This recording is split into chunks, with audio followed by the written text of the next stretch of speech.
칠순 여행으로 일본을 갔다고요? 칠순 잔치는 안 해도 된다고 하시더니 저만 빼고 간 거예요?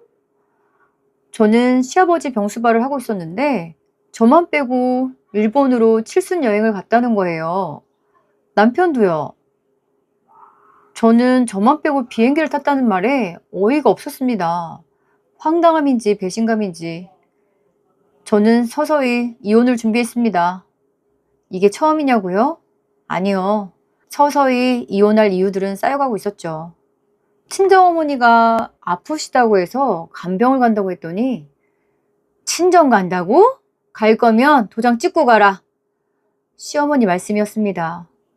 그 말을 듣고 저는 제가 준비했던 이혼 서류를 던지고 나왔습니다. 안녕하세요. 저는 30대 여성 이지연이라고 합니다. 남편 최준혁을 만난 건 지인 소개였습니다. 말수가 적고 무뚝뚝한 편이었지만 성실해 보였고 그게 믿음직스러웠어요. 2년을 만나고 결혼했어요. 늦게 결혼한 편이었죠. 처음엔 경기도 외곽에 작은 신혼집을 얻었어요. 넓지도 화려하지도 않았지만 둘이 살기엔 충분했고 저는 그 작은 공간이 꽤 좋았습니다. 시댁은 경기도 분당에 있었어요. 시아버지, 시어머니, 그리고 시댁 형제 둘이 있었고 남편은 3형제 중 둘째였어요. 큰아들은 서울에, 막내 아들은 부산에 살고 있었는데 형제들은 모두가 아이가 있었죠. 늦게 결혼했으니 저희들도 아이 계획에 조금 서두르자 했는데 그게 쉽지는 않았어요. 그러던 어느 날 시아버지께서 쓰러지셨습니다. 뇌졸중이었어요. 다행히 목숨은 건지셨지만 오른쪽 몸을 거의 쓰지 못하게 되셨고 정상적인 생활이 어려워지셨어요.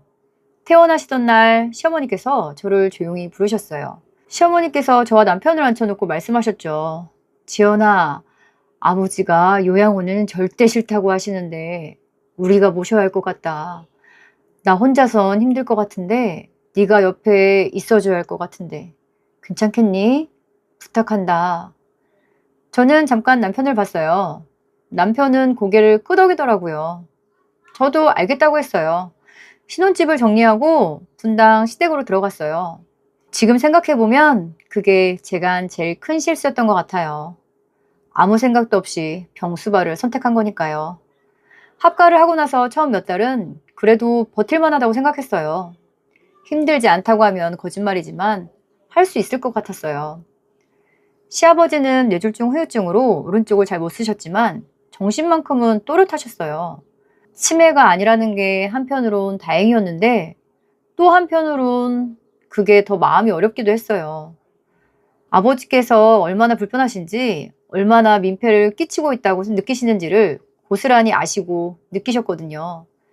지연아, 미안하다. 밥상을 차려드릴 때도 소변을 받아드릴 때도 시아버지는 항상 그 말씀을 하셨어요. 그 말이 저를 더 붙들었던 것 같아요. 시어머니는 초반엔 그나마 곁에 계셨어요. 목욕도 소변 받는 것도 시어머니가 도와주셨고 저는 그 외 나머지를 전부 맡았죠. 간병이라는 게 어디 하나 쉬운 게 없거든요. 식사 챙기고 약 챙기고 재활운동 도와드리고 병원 모시고 다니고 밤에 뒤척이시면 일어나서 살피고 저는 그 사이 직장을 그만뒀어요. 다닐 수가 없죠. 몸이 2개여도 모자랄 판인데 출퇴근을 한다는 건 불가능했거든요. 그렇게 제 신혼이 시작됐어요. 신혼이라는 단어가 이렇게 공허하게 느껴진 적이 있었을까 싶었죠. 남편은 아침 일찍 나가서 저녁 늦게 들어왔어요. 들어오면 씻고 밥 먹고 쓰러지듯 잠들었는데 저도 지쳐 있었고 남편도 지쳐 있었죠. 그러니 대화가 있을 리 없죠. 어느 날 밤이었어요. 시아버지가 겨우 주무시는 걸 확인하고 방으로 들어왔는데 남편이 소파에 앉아 맥주를 마시고 있더라고요. 저는 그냥 옆에서 앉아 있었어요. 뭔가 말을 붙이고 싶었는데 뭐라고 해야 할지 몰랐죠. 한참 있다가 제가 말했어요. 나 요즘 너무 힘들어. 짧은 침묵이 흘렀어요. 남편이 맥주캔을 테이블에 내려놓으면서 말했죠. 나도 힘들어. 밖에서 돈 버는 건 뭐 쉬운 줄 알아? 그 말에 가슴이 탁 막혔습니다. 제가 원한 건 그게 아니었거든요. 그냥 고생한다는 말 한마디? 많이 힘들지? 위로 한마디면 충분했는데 저는 아무 말도 못하고 먼저 침대에 누웠죠. 이불을 뒤집어 쓰고 누웠는데 눈물이 나지도 않고 그냥 멍했어요. 신혼인데 이래도 되는 건가? 이게 결혼이라는 건가 싶었죠. 그 생각을 하며 천장을 바라보다가 이불을 뒤집어 쓰다가 한참을 그렇게 있었네요. 명절이 되면 시댁 형제들이 왔어요. 큰아들 내외, 막내 아들 내외, 아이들까지. 갑자기 집이 북적북적해지면 저는 그 사람들 밥까지 차렸죠. 형제들은 시아버지 방에 들어가서 아버지 많이 좋아지셨네요. 얼굴이 좋으시다. 그런 말 몇 마디 하고는 거실로 나와서 TV 보고 밥 먹고 애들 데리고 훌쩍 가버렸어요. 정리는 제 몫이었죠. 한 번은 시어머니한테 넌지시 말씀드렸어요. 어머니, 형님이나 도련님도 가끔 도와주시면 안 될까요? 저 혼자 감당하기가 벅차서요. 시어머니가 한숨을 쉬시더니 말씀하셨죠. 걔네도 바빠. 애들 있고 네가 좀 이해해. 그 말 끝에 뭔가 더 하고 싶은 말이 있었지만 저는 그냥 삼켰죠. 저는 안 바쁜가요? 저는 애가 없으니까 괜찮은 건가요? 그 말을 속으로만 삼키고 다시 부엌으로 들어갔어요. 그렇게 1년이 지나갔어요. 시간이 지나면서 조금씩 달라지는 게 있었어요. 처음엔 목욕을 도와주시던 어머니가 어느 날부터 허리가 아프다고 하셨고 그 다음에 무릎이 아프다고 하셨어요. 그러다 보니 어느 순간부터 목욕도 소변 받는 것도 다 제 몫이 되어 있었어요. 뭔가를 부탁드리면 나도 힘들어 라는 말이 먼저 나왔고 형제들은 명절 방문 횟수도 줄더니 나중엔 전화 한 통도 겨우 오는 날이 많았어요. 아버지 어떠세요? 많이 힘드시죠? 형수님도 고생 많으세요. 전화기 너머로 들리는 그 목소리가 얼마나 가볍게 느껴지던지요. 2년이 지날 무렵엔 저는 이미 많이 지쳐 있었어요. 몸이 지치는 건 그나마 견딜 수 있었어요. 그리고 더 힘든 건 마음이었죠. 남편과의 사이는 갈수록 말수가 줄었고 시어머니는 점점 손을 떼시려는 모습이 보였고 형제들은 처음부터 없는 사람들이나 다름없었어요. 친정엄마한테 전화가 오면 저는 괜찮다는 말만 했어요. 엄마, 나 괜찮아. 잘 지내고 있어. 전화를 끊고 나면 가슴이 먹먹했어요. 엄마가 어떻게 지내시는지, 혼자서 밥은 잘 드시는지, 외롭지는 않으신지 묻고 싶은 말이 산더미였는데 저는 늘 괜찮다는 말 한마디만 하고 전화를 끊었어요. 남편 아버지를 모시는 동안 저희 엄마는 혼자였네요. 그 생각을 할 때마다 가슴 한켠이 늘 서늘했어요. 그래도 버텼어요. 시아버지가 미안하다고 하실 때마다 저는 괜찮다고 했고 그 말은 진심이었으니까요. 적어도 그 순간만큼은요. 그런데 3년차가 되던 그 해에 이혼을 결심하는 일이 생겼어요. 시어머니 칠순이 되던 해였죠. 어느 날 저녁 밥상을 올리고 나서 제가 조심스럽게 말을 꺼냈어요. 어머니, 칠순인데 그래도 식구들이랑 밥이라도 한번 먹어야 하는 거 아닌가요? 시어머니가 손을 내저으시면서 말씀하셨죠. 요즘 누가 칠순잔치를 해. 아버지도 저러고 계신데 그냥 조용히 넘어가자. 저는 그 말씀을 곧지곧대로 받아들였죠. 그러려니 했죠. 아버지가 편찮으신 상황에 잔치는 생각도 못할 일이고 시어머니 본인이 그렇게 말씀하시니까 식사도 그냥 넘어갈까 싶었죠. 그런데 며칠 뒤부터 집안 분위기가 조금 달랐어요. 남편이 출장이 잡혀 있다고 했고 시어머니는 큰아들 집에서 하룻밤 자고 온다고 하셨어요. 출장이야 가끔 있는 일이라 그러려니 했는데 날짜가 묘하게 시어머니 칠순 즈음이라 조금은 의심이 갔죠. 나는 친정에도 못 가는데 웬일로 또 큰아들 댁에 가시나 싶었지만 그냥 넘겼어요. 각자 따로따로 얘기를 하니까 심증은 있었지만 그냥 심증뿐이었어요. 그렇게 저는 시아버지와 둘이 남게 되었어요. 늘 하던 대로 했죠. 밥 챙기고 약 챙기고 곁에 있어드리고 평소보다 집이 더 조용하긴 했지만 그것도 그냥 넘겼어요. 그러던 다음날 저녁이었어요. 시아버지가 식사를 마치고 나서 한동안 가만히 계시더니 저를 부르셨어요. 지연아, 네 아버지, 할 말이 있다. 목소리가 평소와 달랐어요. 뭔가 무거운 걸 오래 품은 것 같은 느낌? 어머니랑 애들 일본 갔다. 처음에 무슨 말씀인지 잘 몰랐어요. 칠순 잔치 대신 온천 여행 간 거야. 다 같이. 그 순간 머릿속이 하얘졌죠. 남편도요? 준혁이도 같이 갔지. 출장이라고 했지? 시아버지가 제 눈을 못 보시더라고요. 시선을 거실 쪽으로 돌리시는데 내가 말리지를 못했어. 이 몸으로 뭘 할 수가 있어야지. 아프니까 죄인이 된 것 같아서 말이야. 미안하다는 말밖에 할 수가 없구나. 저는 아무 말도 못했습니다. 황당했고 어이가 없었어요. 너무 허탈했죠. 3년을 이 집에서 버텼어요. 직장도 그만뒀고 신혼도 없었고 내 엄마도 제대로 못 챙기고 그런데 그런 나를 쏙 빼고 일본을 간 거예요. 그것도 저만 모르고 있었던 거죠. 눈물이 핑 돌았지만 시아버지 앞에서 울면 안 된다고 생각했죠. 그러면 아버지께서 더 미안해하실 테니까요. 저는 억지로 웃었어요. 괜찮아요. 아버지 저는 괜찮아요.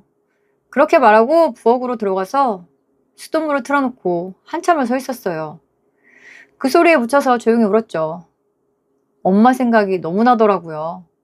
그날 밤 남편한테 전화를 했어요. 신호가 가더니 받더라고요. 여보, 지금 어디야? 출장 중이잖아. 목소리가 어딘가 어색했어요. 배경소리도 왁자지껄했고. 일본 갔어? 전화기 너머로 침묵이 흘렀죠. 길고 무거운 침묵이요. 아버지가 얘기했어? 저는 그 말을 듣는 순간 더 이상 묻고 싶지도 않았죠. 잘 다녀와. 그 한마디만 하고 전화를 끊었습니다. 그렇지만 그날 밤 잠이 오지는 않았어요. 천장을 보면서 이런저런 생각이 꼬리에 꼬리를 물었죠. 3년이었습니다. 3년 동안 이 집에서 저는 그 사람들한테 뭐였을까요? 같이 여행 갈 수 있는 가족은 아니었던 거잖아요. 아버지 곁에 남겨두고 싶은 사람이요? 저는 그날 밤 마음을 굳혔습니다. 이혼해야겠다고요. 적어도 남편은 저랑 같이 있어야 하는 거 아닌가요? 그런데 이혼을 결심한 순간에도 발목을 잡는 게 있었어요. 아버지였죠. 나 하나 나가버리면 이 어른은 어떻게 되나. 그 생각이 자꾸 마음에 걸렸거든요. 다른 가족이 돌봐줬겠죠? 그날 밤 시아버지 방을 지났는데 문틈 사이로 불빛이 새어나오고 있었어요. 주무시지 못하는 게 느껴졌죠. 아버지, 주무세요? 못 자겠다. 방으로 들어가서 시아버지 옆에 앉아 있었어요. 아무 말도 없었죠. 아버지가 먼저 말씀하셨어요. 지연아, 내가 미안해서 어떡하냐. 아버님이 미안하시게 뭐가 있어요. 아니야, 내가 다 알아. 네가 얼마나 고생하는지, 저 사람들이 얼마나 너한테 기대고 있는지 나 다 알지. 저는 아무 말도 못했어요. 내가 요양원을 갔어야 했는데 아버지 그런 말씀 하지 마세요. 아니야, 들어봐. 내가 요양원 싫다고 버텼잖아. 내 친구들 거기 간 사람들 말이야.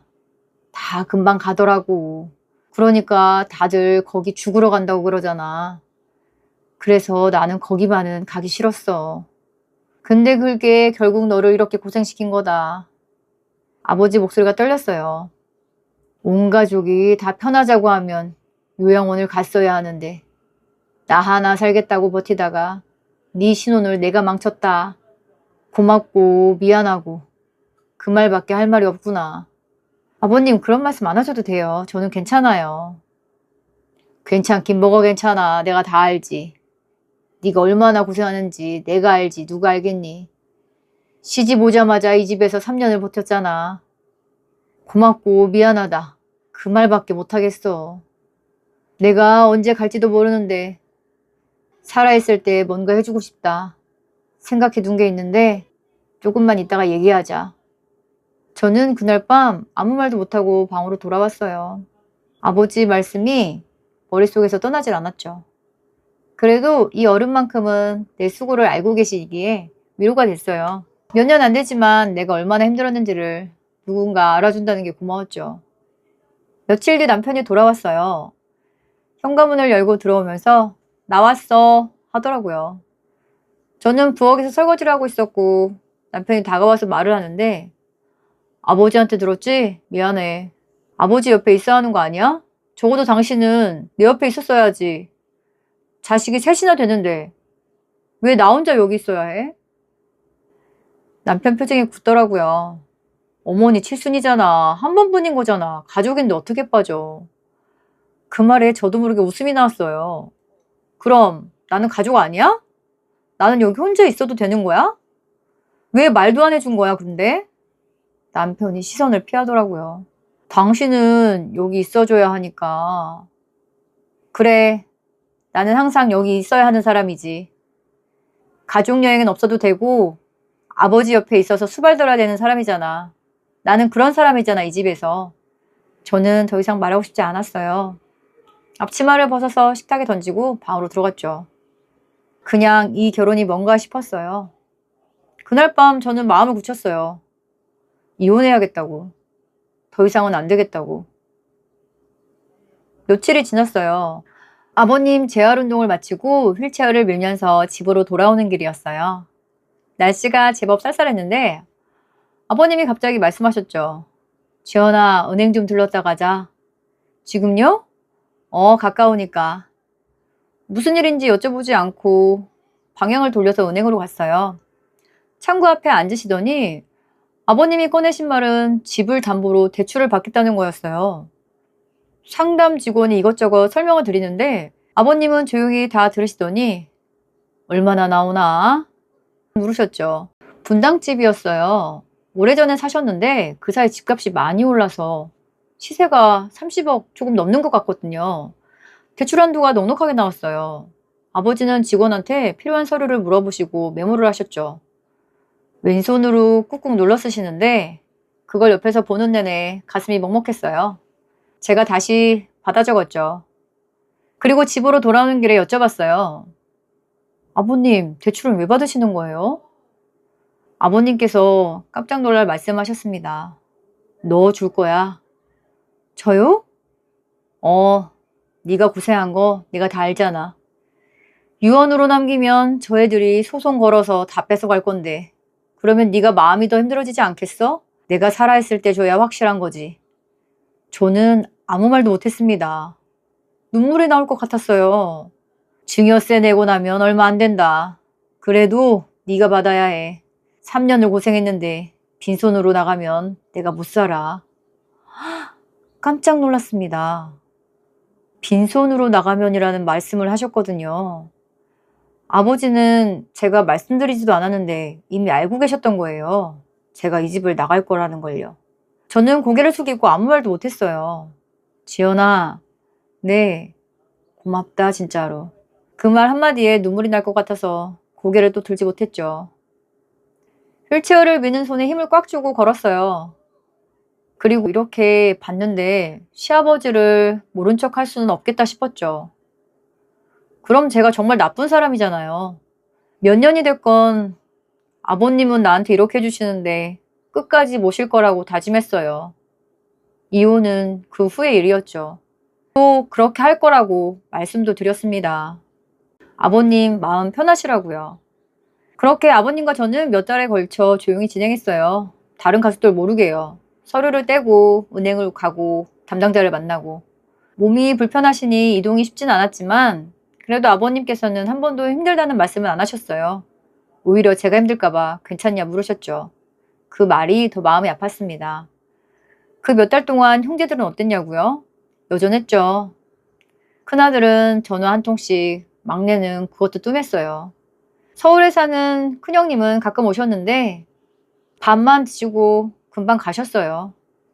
아버지가 저렇게 편찮으신데 자식들 중 누구도 며칠이라도 곁에 있겠다는 사람은 없었어요.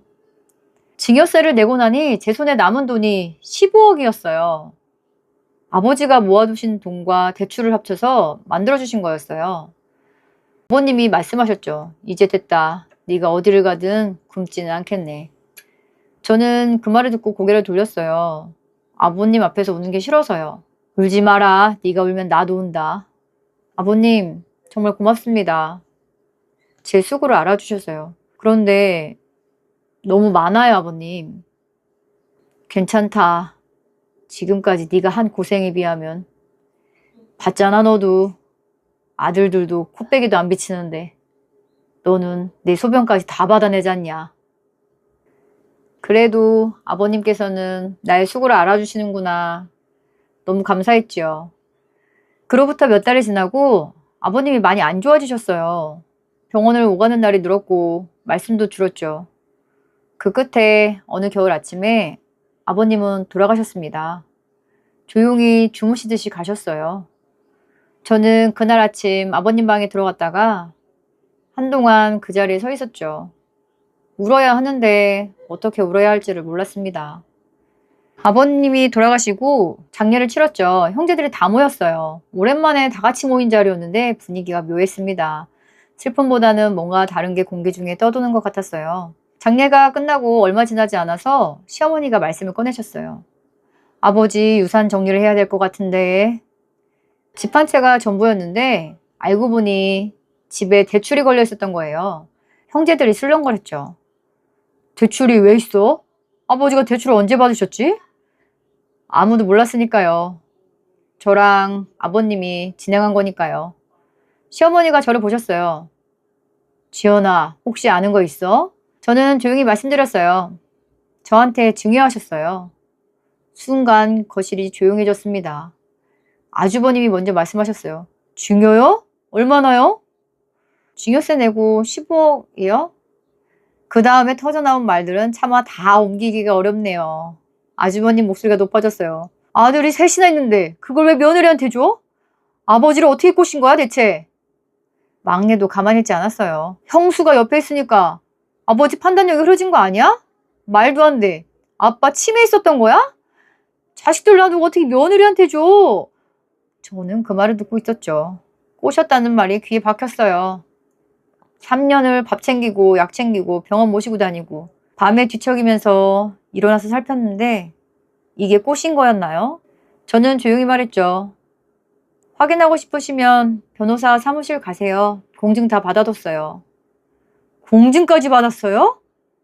네, 아버님이 정신이 온전하실 때 진행하신 거예요. 치매도 아니시고 강요도 없었어요. 아버님이 직접 하신 거예요. 잠깐 침묵이 흘렀어요. 막내 도련님이 말씀하셨죠. 그래도 이건 아니지.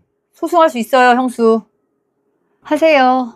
안 그래도 아버님이 유산으로 상속할까 하시다가 자식들이 소송할 거라고 미리 징계하신 거예요. 아버님이 정말 자식들에 대해서 잘 아셨네요. 저도 소송하시면 공증받았던 변호사님이 도와주시기로 했어요. 아버님이 다 마련해 두시고 가신 거예요. 더 이상 할 말이 없었습니다. 저는 자리에서 일어났어요. 형제들은 그 뒤로 한동안 시어머니한테 전화를 해댔다고 하더라고요. 근데 공증 앞에서 어쩔 수가 없었던 거예요. 아버님이 살아계실 때 다 막아두신 거였으니까요. 그 일이 있고 나서 집안 분위기가 완전히 달라졌어요. 시어머니는 말수가 줄었고 남편은 저를 피하는 것 같았죠. 그러던 어느 날 친정엄마한테 전화가 왔어요. 엄마, 무슨 일 있어? 지연아, 나 넘어졌어. 가슴이 철렁했어요. 어디서? 많이 다쳤어? 마당에서 눈이 와서 미끄러웠었나 봐. 병원인데 고관절이 부러졌대. 고관절이요? 어르신들 고관절 골절은 단순한 골절이 아니에요. 수술도 해야 되고 재활도 길고 혼자서는 아무것도 못하세요. 저는 전화를 끊고 남편한테 말했어요. 나 친정엄마 간병하러 가야 할 것 같아. 남편이 저를 보더니 말했죠. 지금? 엄마 고관절 골절이야. 혼자 두면 안 돼. 시어머니를 모시고 셋이 앉았어요. 제가 말씀드렸죠. 어머니, 친정엄마가 고관절 골절이라 간병하러 가야 될 것 같아요. 시어머니 목소리가 달라졌어요. 갈 거면 도장 찍고 가. 그리고 아버지한테 받은 돈 다 놓고 가라. 순간 머릿속이 멈추는 것 같았죠.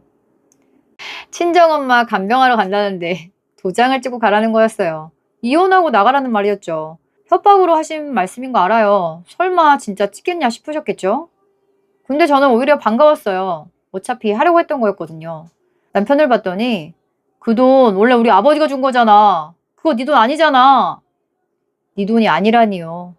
순간 웃음이 나왔어요. 그 돈이 왜 내 돈이 아니야? 나 3년 동안 아버지 모셨잖아. 직장도 그만뒀어. 그게 우리 가족 재산이잖아. 아버지 돌아가셨으면 우리한테 와야 될 돈이고 형제들도 다 있는데 너 혼자 다 가져가는 게 말이 돼? 그래, 아버님이 주셨지. 당신 아버지가 왜 며느리한테 그 돈을 주셨는지 알아? 자식들이 아무도 안 왔으니까 아무도 안 도와줬으니까. 당신도 포함해서 말이야. 말만 아버지지 회사에서 돈 벌어온다고 신경도 안 쓰고 왜 이제 와서 돈이 아쉬워? 진작에 잘하지. 남편이 아무 말도 못하더라고요. 시어머니가 다시 말씀하셨어요. 어쨌든 갈 거면 돈은 놓고 가. 저는 어머니를 봤어요. 어머님, 저 3년 동안 아버님 모셨어요. 어머니 남편 모신 거잖아요. 그래서 아버님이 주신 거고 그걸 왜 어머님이 달라고 하세요?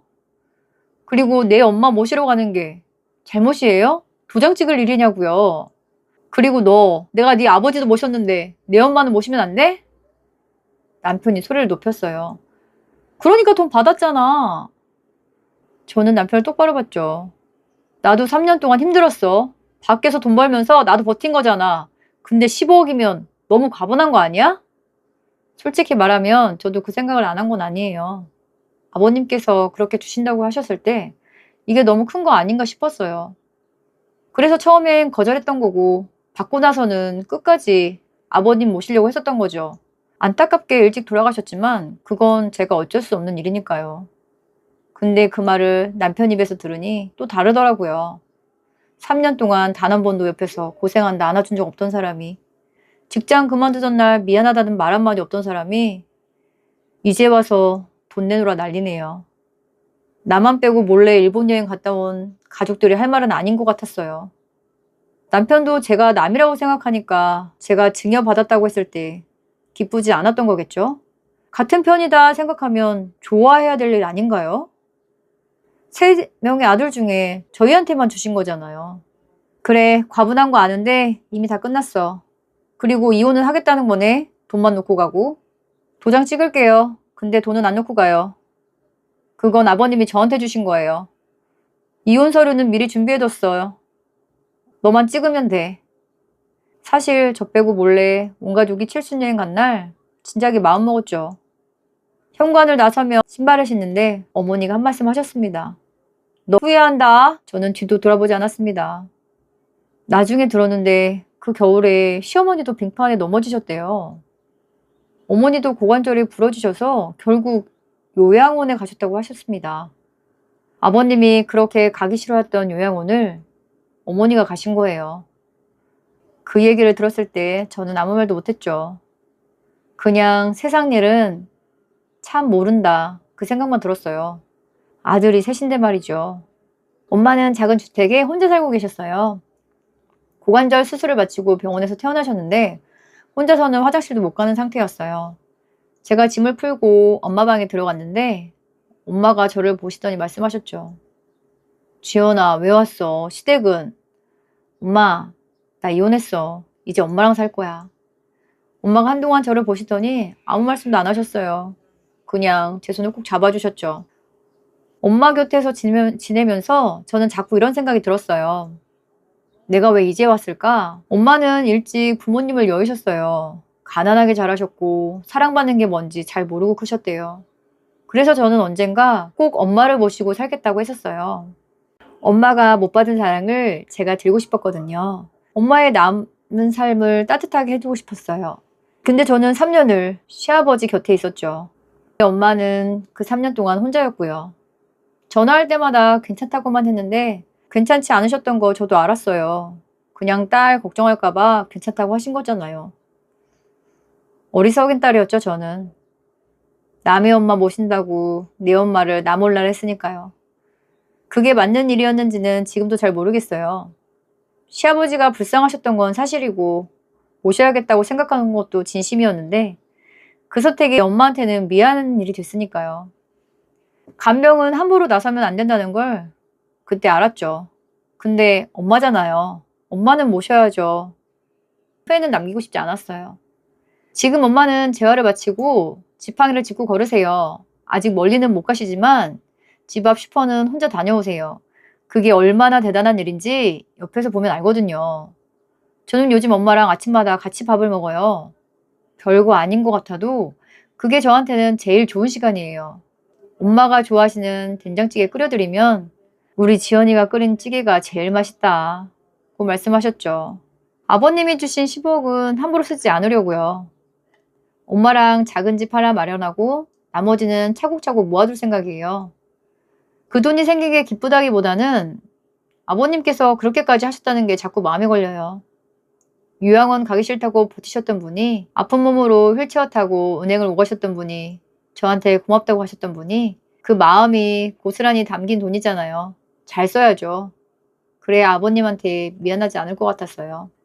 저는 이 이야기를 하면서 한 가지 꼭 드리고 싶은 말이 있었어요. 간병은 정말 쉽게 선택하면 안 될 것 같아요. 특히 혼자서 감당하는 독박간병은 더더욱 피하셔야 해요. 몸도 마음도 생각보다 훨씬 빨리 무너지거든요. 저는 3년을 버텼지만 솔직히 말하면 버틴 게 아니라 갈려나간 거였어요.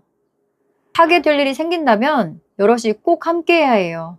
그래야 오래가고 서운한 마음이 덜 들거든요. 그리고 세상 일은 정말 모르는 것 같아요. 아버님이 그렇게 가기 싫어하셨던 요양원에 시어머님이 가게 되실 줄이야 누가 알았겠어요. 저희 엄마가 그 겨울에 넘어지실 줄 누가 알았겠냐고요. 아무도 몰라요. 그러니까 자기 자신을 먼저 챙겨주세요. 좋은 거 드시고 운동도 하시고 내 한 몸 건강하게 아껴주세요. 건강이 있어야 다른 사람도 챙길 수 있고 내 삶도 지킬 수 있는 것 같아요. 그게 이기적인 게 아니라 가장 현명한 삶의 방식인 것 같아요. 오늘 긴 이야기 끝까지 들어주셔서 진심으로 감사드리고 오늘도 행복하세요.